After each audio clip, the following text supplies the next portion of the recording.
What's going on, my PT peeps, my Walking the Family, my fighters, and my Last of Us fans? I'm One-Eyed Bry, also known as PT. Don't know if I'm winking or blinking, but I'm definitely thinking about my review, recap, breakdown of Season 1, Episode 5 of The Last of Us. Obviously, spoiler warning for those who haven't seen the episode yet. Stop watching now if you don't want to know, obviously, right? But another great episode. So it's the 5th episode of 9 episodes in the first season. And for those who don't know, the episode came out early on Friday because of Super Bowl Sunday. They didn't want to compete with that, obviously, which is smart. But the episode came out on Friday, yesterday. So we got to meet Henry and Sam, and their story is elaborated just exponentially from the video game. It's changed because Sam is deaf. Henry and Sam are brothers. And it's a good, rewarding story. Again, they love to do this. They bring a character in or characters in, and then they kill them off kind of in an episode or two, and then Joel and Ellie can continue on their way. Kind of what they would do in the video game for sure. But Sam and Henry help Joel and Ellie and vice versa. And we get the backstory of Sam and Henry who were living there, and Henry had to betray Kathleen to get medicine for Sam. And it's kind of a little far-fetched story, but you know, it is what it is. Kathleen, hopefully she's gone. I don't know how she could have survived the attack from the child clicker, but she's annoying. Like, she's annoying. Like, it's good enough that it's 2 episodes that we get to see her, but she needs to go bye-bye. We need Joel, Ellie. Let's get to Wyoming. Let's get to see Tommy, and we'll see them next episode. And don't get me wrong, Kathleen needs to be in the story for, you know, the villain aspect and whatever. But Henry, Sam, and Ellie are running for their life during the chaos, and the action is great. We get to see a bunch of zombies. Feels like I Am Legend. We'll go over that, don't worry. But Sam and Henry, you get the feels, you get the compassion for these people. It's what's there for. Ellie cares for them. Ellie and Sam were a cool thing to see because they're both kids. They get to talk and talk about comic books. And I love the idea of him writing on, I don't know what the name of it is, but it's from the 80s or maybe 70s when he's writing. This guy helped Sam and Henry, kind of a throwaway character. But the way they're doing the story so far is that we see some sort of aspect with Joel and Ellie, and then we see the same area and time through different characters. So when Joel and Ellie crashed, we see where Sam and Henry were, and we see them go into the building. So it's kind of a cool plot device or storytelling mechanism, or whatever you want to call it. It just works in my opinion. You get to know the characters in the same timeline and same similar area, what happened with the experience with the other characters. So I like the idea of Sam being like a superhero and he needs the face paint, and they go through the tunnels and the sewer, and it just is a nice callback to the video games, even though it's a little different, and it's okay. I don't mind the differences from the show so far. I don't know if you're a video game purist, but I do like the differences. The guy on the left, Kathleen's right-hand man, is the voice of Tommy in the video game, which is awesome that they're bringing people back from the video game to play different characters. Like Kathleen and this guy are not in the video game. Right? I mean, I haven't played the video game in a long time, but it's different. Even the area that Sam and Henry go, when they're in the neighborhood, it reminds me more of what we see in the video game. Am I mistaken? Because again, I haven't played the video game in a long time, but they changed Sam to be deaf. Kind of reminds me of Connie and Kelly. They're brothers here and sisters there, and they're older in The Walking Dead. But the action sequence here was good, and they do a good job of storytelling, being more low-key with the storytelling, but then the action is good when it ramps up, and it's not constant action and constant boring storytelling, right? It's a little bit of both, and it just worked again in this episode. But Kathleen, I'm glad she's gone. Again, we'll talk about that later in the video. She's just a character that was probably designed to be annoying and to be a villain, and she could have just let Sam and Henry go or not went after them, and she would still be alive, and so would her people. But vengeance, revenge, whatever you want to call it, is a tough pill to swallow sometimes. But let's talk about the episode a little bit more. So after we get our group, Joel, Ellie, Sam, and Henry, out of the tunnels, they go to basically the neighborhood. And that's really where the episode really kicks off a little bit. And again, Sam and Henry get killed in the same episode, just like Bill and Frank kind of thing. Like, so they come and go, they're a plot device, and then the story continues on with Joel and Ellie. But this reminds me of the video game where they're in this neighborhood here. Again, like, am I mistaken that I believe that's where we meet Sam and Henry from the game? It's pretty cool to see the nuances that are the same and different. This old guy in the window, I kept thinking, like, how does he have so much ammo? Like, he fired a bunch of shots. Like, I don't know guns, I don't know rifles, But Joel sees this guy, and he doesn't want to kill him. And you have to feel for Joel. Like, he's not out there just killing people. And he's like, don't do it. And of course the guy does it, and he gets killed. So Old Man Winter here goes bye-bye. So Kathleen catches up with her group, and I have to say she got there pretty fast from the time the old guy was shooting at them. But it's a good action-packed sequence here when they show up. But as Sam, Henry, and Ellie are chilling by the car, Kathleen's group shows up. And I love this vehicle here. If you know my book series, Fight For Us, I have a similar vehicle like that, clearing out the roads, and it's pretty essential.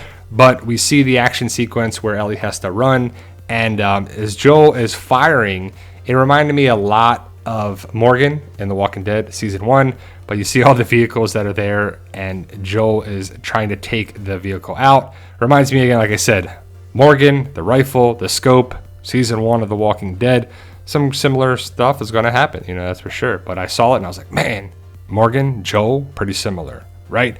But Joel shoots the driver of the truck vehicle, crashes into the house, fires ablaze, and then all hell breaks loose. Because as Sam's going to give himself up, but the stuff that happens is the zombies come up from the ground because they're underground. That's where this group or the other people forced them down. So they've been down there just chilling, I guess. Right? I don't know how long they can live down there, but for a long time, the cordyceps fungus can just keep them alive and keep the hosts alive for as long as they need them, I guess. So Joel looks on, and as everybody hears the rumbles and the truck actually gets swallowed into the dirt, all these zombies come flying up. And it's an awesome scene. It just reminds me a lot of I Am Legend because all these zombies come running towards Kathleen's group. And it's a good way of getting rid of all these people. You're like, let's throw a horde of zombies in there, right? So it kind of explains what happens to Kathleen and her people. But we get to see some action, and it's always a good thing to have action-packed sequences. But again, like I said, all these zombies come up.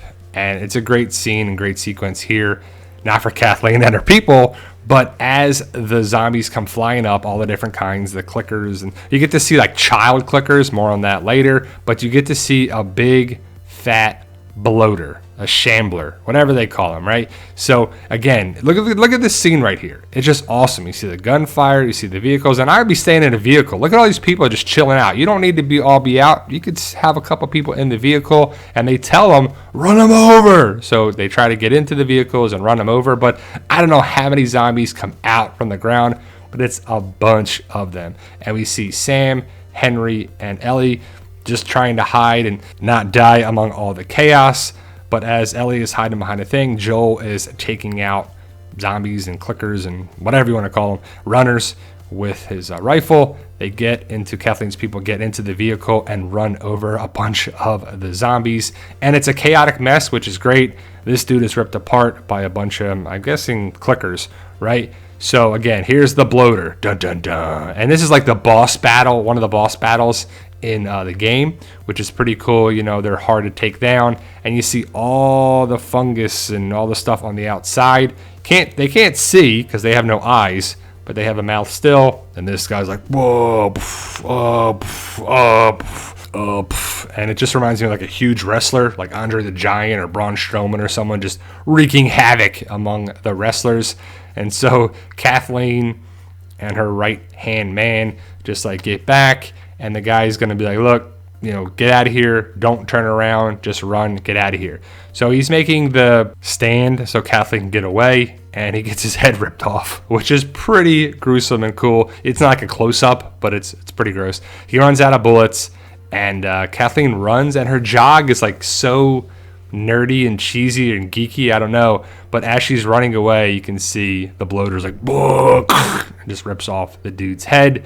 Ellie gets into a van, and you see this clicker, and if you watch closely, the clicker kind of like rolls around and just kind of like rolls over the seats, and it's a child, and it's definitely like a gymnast kid that's flexible, can move around, but it's kind of crazy to see this it's sad to see because it's a child, but the child, I'm guessing it's a clicker, or maybe it's a runner, maybe it's whatever, but look at that.